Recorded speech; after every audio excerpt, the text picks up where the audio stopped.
పుత్రులకే వారసత్వము.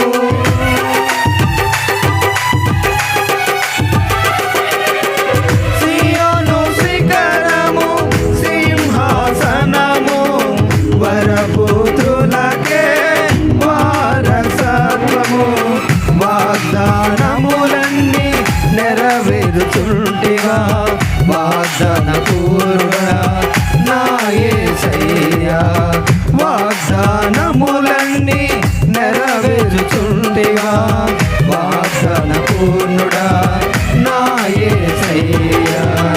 శ్రీమంతుడా యేసయ్యా నా ఆత్మకు అభిషేకమా నా అభినయ సంగీతమా. శ్రీమంతుడా యేసయ్యా నా ఆత్మకు అభిషేకమా నా అభినయ సంగీతమా. శ్రీమంతుడా యేసయ్యా నా ఆత్మకు అభిషేకమా నా అభినయ సంగీతమా.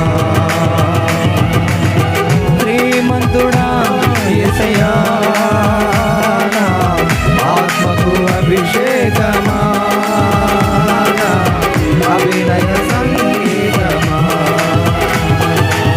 శ్రీమంతుడా యేసయ్యా నా ఆత్మకు అభిషేకమా నా అభినయ సంగీతమా.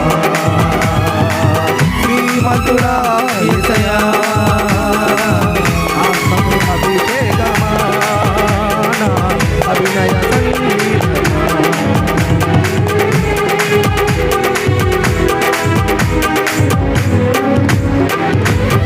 హల్లెలూయా హల్లెలూయా. ఏ ఒక్కరు కూడా పలకట్లేదండి. హల్లెలూయా అంటే ఇంక చాలే అన్నట్టుంది. గట్టి చదవండి హల్లెలూయా. బిగ్గరగా రెండు చేతులు ఎత్తి హల్లెలూయా అన్నప్పుడు దయ్యం కూడా పరాలు ఈ మధ్యలో కూడా ఉండదు. హల్లెలూయా. మనం ఎప్పుడైతే దేవుని చేత ఆత్మాభిషేకం చేత నింపుదల కలిగి ఆనంద తైలముతో దేవుణ్ణి సంతోషపరిచినప్పుడు సాతానుకు సిగ్గు అవమానం కలిగేది. వామ్మో వీళ్ళు మూలలు కాదని అది దేవుడు కోరుకుంటుంది. దేవుడికి స్తోత్రం కలుగును గాక. హల్లెలూయా.